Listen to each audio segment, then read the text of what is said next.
Bom dia, gente. Esse é um mini podcast da disciplina de Pesquisa e Comportamento do Consumidor, tá? Que nós estamos trabalhando ao longo desse semestre. Como vocês devem lembrar, nós discutimos ao longo do semestre várias metodologias que podem ser usadas para fazer pesquisa de mercado, tá? E no nosso último encontro, nós falamos sobre netnografia. Conforme eu tinha prometido para vocês, eu convidei uma professora pesquisadora especialista em etnografia para explicar um pouco sobre esse método, tá? Então eu vou apresentar a professora para vocês e logo mais a gente começa a conversar. A professora doutora Daiane Scaraboto, ela é publicitária formada pela Universidade Federal de Santa Maria. Depois disso, ela se tornou mestre em administração pela URGS, a Universidade Federal do Rio Grande do Sul. E logo em seguida, ela fez o doutorado em marketing pela York University, no Canadá, tá? Onde ela foi orientanda do professor Robert Kozinets, que é justamente o criador da netnografia, tá? Então, desde 2015, ela tem trabalhado com essa metodologia nos seus estudos, e ela vai falar um pouquinho para vocês, tá? E há um ano ela é professora da Universidade de Melbourne, na Austrália, onde ela continua utilizando, dentro dos seus projetos de pesquisa, a netnografia enquanto o método central. Daiane, bom dia, obrigada, viu, por topar falar com a gente, né, falar com os meus alunos sobre a netnografia. E eu queria, assim, para a gente iniciar a conversa, que tu explicasse, assim, em linhas gerais, o que é essa metodologia etnográfica, né? E nós conversamos muito, assim, em relação à ideia de que nenhum método é melhor que o outro, mas sim alguns métodos possibilitam responder certas perguntas e mapear certos dados. Então, eu queria que tu, além de falasse sobre o que é a etnografia, falasse sobre quais são as vantagens de usar esse método dentro da publicidade.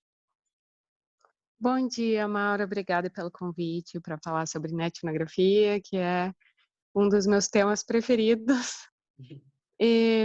O que é etnografia? É uma versão da etnografia para internet. Foi assim que ela surgiu, focada, o método foi desenvolvido e focado em problemas de pesquisa de mercado.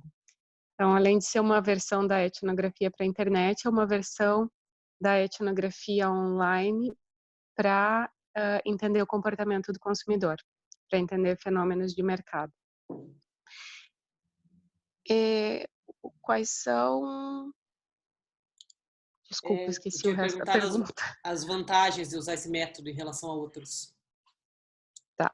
Então, a netnografia tem vantagens em relação à etnografia. Então, vamos conversar um pouquinho sobre as vantagens da etnografia antes, Uhum. que é um método que, em contraste com outros métodos mais quantitativos, como questionários ou mesmo Big Data, né, que parece a solução para muitos problemas de pesquisa hoje em dia, a Uhum. etnografia oferece um entendimento mais profundo, mais qualitativo e menos, acho que menos influenciado pela iniciativa do pesquisador em coletar e determinar critérios do processo de pesquisa, porque é um método que assume que os dados estão acontecendo naturalmente e você Uhum. vai observar o fenômeno, você vai participar e se tornar parte do fenômeno para poder aprender sobre essa experiência de participar no fenômeno.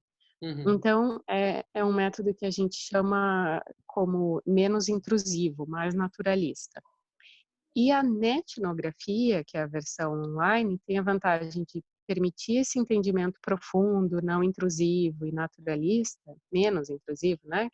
Todo método tem interferência do pesquisador. Mas ela permite que esse tipo de conhecimento profundo e qualitativo seja obtido de uma maneira mais rápida, com menor custo e que te permite acessar fenômenos que estão acontecendo no mundo inteiro, né, sem Uhum. sair de casa, o que é ótimo nesse Uhum. contexto em que a gente está vivendo. Sim. E eu queria que tu falasse um pouquinho também sobre isso da participação do pesquisador, né? De como que é, o pesquisador tem que agir assim para não interferir nos resultados, né? Porque todo esse cuidado metodológico tem a ver com enxergar o fenômeno como ele é, né? E na Sim, netnografia, como isso funciona? sim, um dos principais problemas em métodos etnográficos, e que também pode afetar a netnografia, é o que a gente chama de etnocentrismo. É você observar o mundo a partir dos teus valores, dos teus princípios, dos teus preconceitos, e a enxergar o que você é, em vez do, da cultura que você está observando como ela realmente é. Então, na netnografia, você também tem que ter a preocupação em evitar esse viés. E tem algumas técnicas que você pode, como pesquisador, adotar para evitar esse viés. Uma delas é, antes de começar o trabalho de campo, que a gente vai falar um pouquinho a respeito de quais são as etapas, mas antes de começar o trabalho de campo, registrar todos os teus valores, preconceitos, ideias, hipóteses a respeito do que você vai estudar. Então, por exemplo, se eu vou estudar K-pop, né? Eu quero entender por que as pessoas são tão interessadas nisso, quais são as vantagens, o que guia essa cultura. Eu tenho minhas ideias a respeito disso, que vem da mídia, que vem das pessoas que eu conheço, da minha experiência, e eu vou registrar tudo isso. E aí esse registro vai ser meio que um checklist, assim, para durante todo o projeto eu testar as minhas interpretações e ver se eu não estou Uhum, incorrendo em etnocentrismo. entendi. Fazer esse checklist diz anotar isso mesmo, anotar no projeto. Anotar no projeto, fazer notas de campo são uma parte importante da etnografia. E que Uhum, muitas vezes as pessoas simplesmente, quando estão começando a aprender, ou pior, né, quando já está acostumado com o método, decide, não preciso mais disso. Mas, na é, verdade, é o que faz a diferença entre etnografia e uma pesquisa online de qualquer. arquivos, por exemplo. É. Uhum, entendi.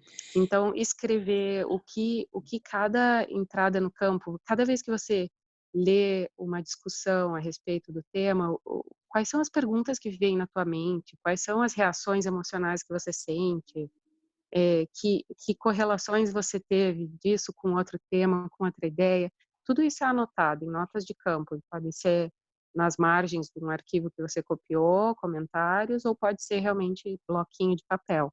Uhum. Isso depende de cada pesquisador. Entendi.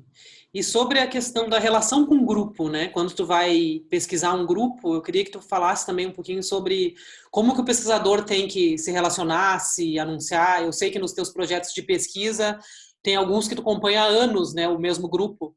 Então, eu queria que tu falasse um pouco Uhum. sobre essa relação de se anunciar ou não, enfim, como isso funciona. É, isso a gente costuma chamar na etnografia de entrada em campo, porque e a metáfora do campo também vem da etnografia, né, onde existia um lugar e o pesquisador viajava para esse lugar e se apresentava e entrava num grupo, numa comunidade, numa tribo isolada para estudar essa tribo e entender essa cultura. Claro que na internet, principalmente com redes sociais e como as tecnologias que a gente tem hoje, a entrada é completamente difusa, diferente, então não é um passo tão formal assim. Então, Uhum, geralmente começa com observação.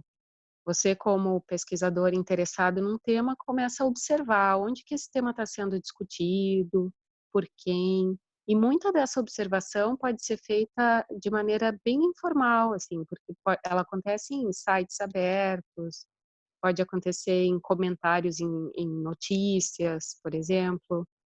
Agora, a partir do momento em que você identifica um grupo mais focado, onde as pessoas têm um perfil, onde você precisa pedir permissão para participar, para entrar no grupo, aí sim já se considera uma fronteira de entrada no campo.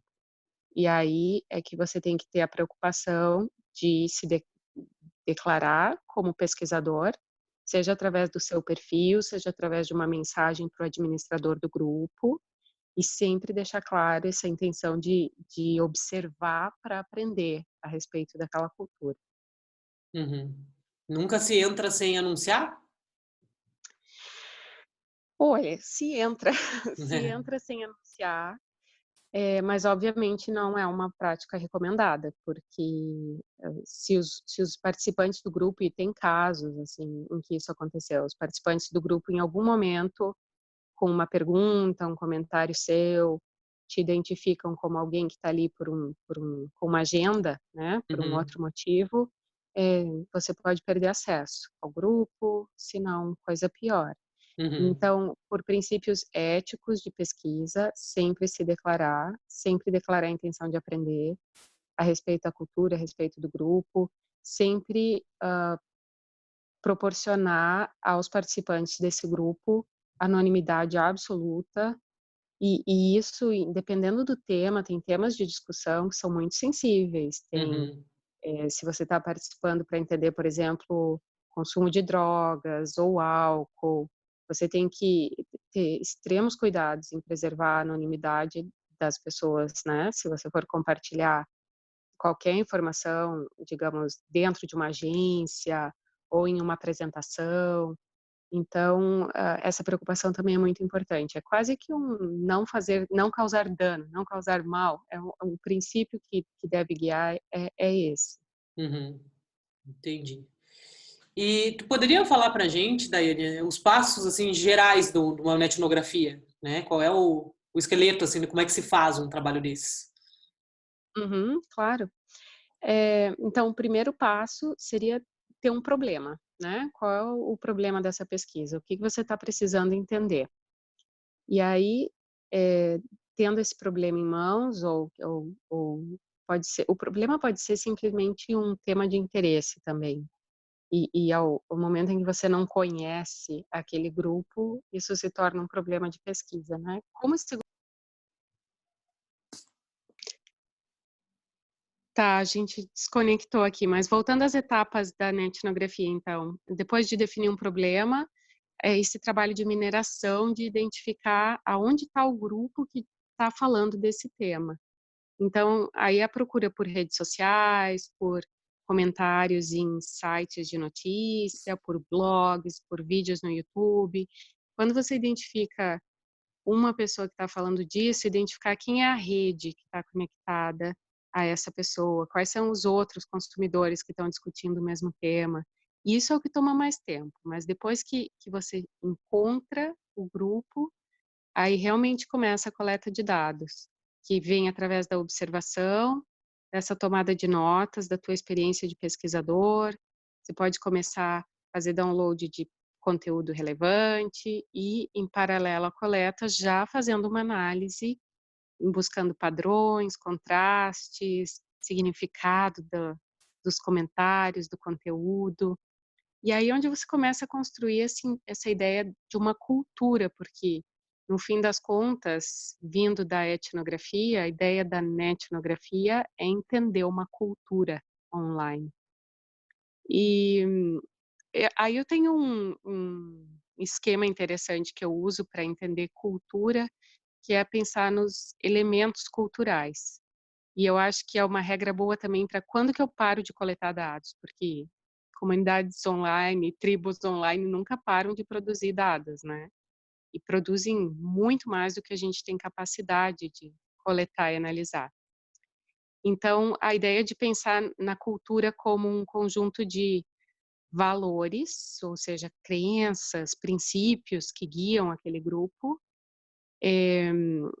símbolos, pode ser visuais, podem ser metáforas, podem ser frases que aquele grupo usa com frequência, estruturas, coisas a que eles se referem, e aí podem ser associações formais, grupos, instituições, ou os principais personagens nessa história, e narrativas, histórias que eles contam, e histórias são dados etnográficos riquíssimos, porque se você encontra um grupo de consumidores que compartilha histórias detalhadas, geralmente se aprende muito sobre essa cultura.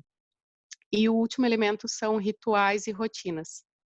São coisas que se repetem no grupo, seja maneiras de conversar, seja tipos de post que se compartilha, tipos de conteúdo. quando você tem esses 5 elementos culturais mapeados, geralmente o pesquisador sente, tá, agora eu entendo quem eles são, do que eles estão falando, por que eles se comportam assim. E, assim, ó, eu imagino que uma das grandes dificuldades do relato netnográfico e etnográfico seja começar a entender o que que eu anoto, assim, o que que eu observo, né? E, então, eu queria que tu Uhum. explicasse um pouquinho, Daiane, assim, o tempo que leva para fazer isso, assim, sabe? Quanto tempo tu fica na comunidade para começar a enxergar alguma coisa e como passar por essa primeira dificuldade, assim, e achar que nada está acontecendo.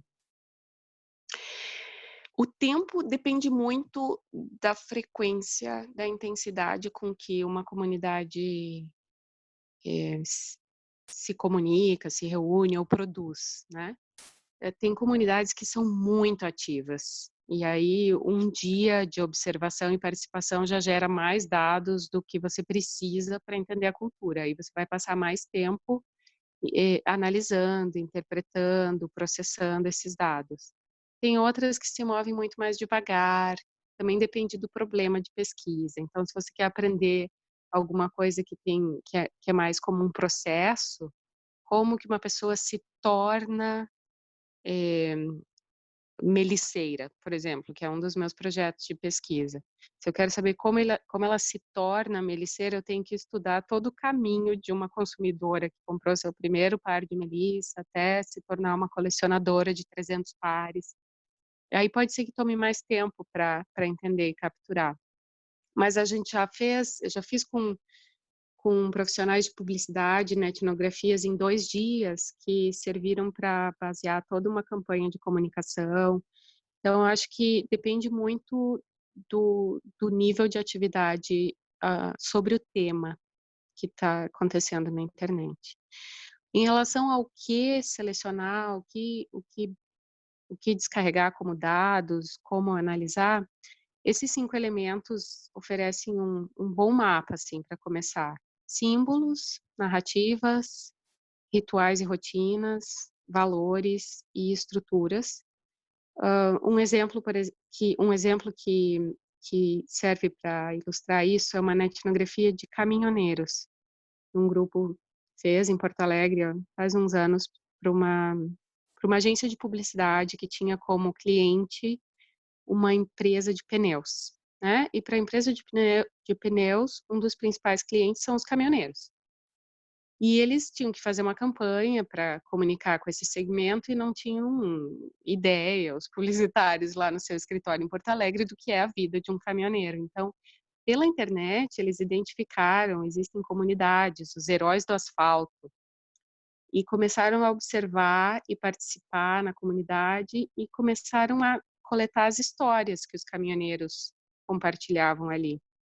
E com isso eles foram histórias de vida, assim, de gente que se tornou caminhoneiro porque o pai foi caminhoneiro, histórias da estrada, do como eles faziam as coisas, os rituais da estrada, onde parar para cozinhar, onde dormir, qual o melhor posto.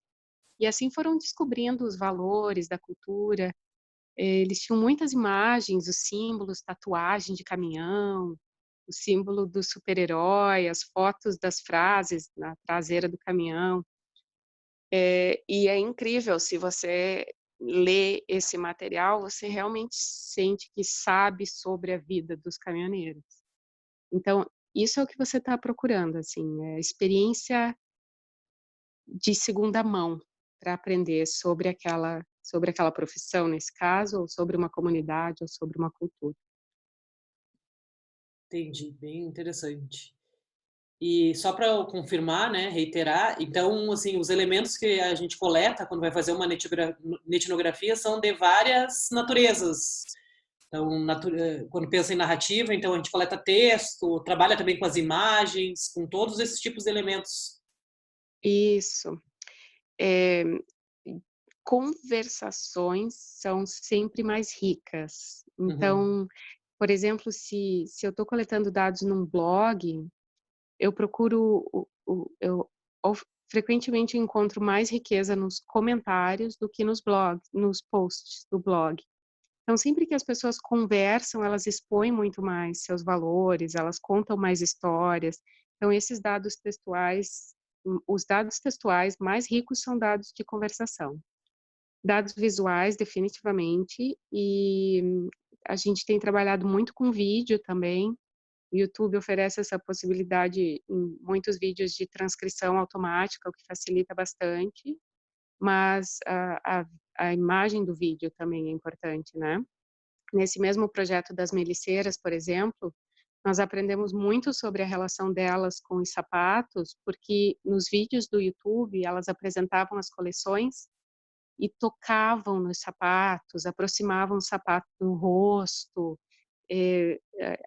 acariciavam o sapato, realmente. Tipo, era uma relação assim muito de amor com o objeto, que foi o que a gente acabou explorando no nosso trabalho. E isso veio de vídeo.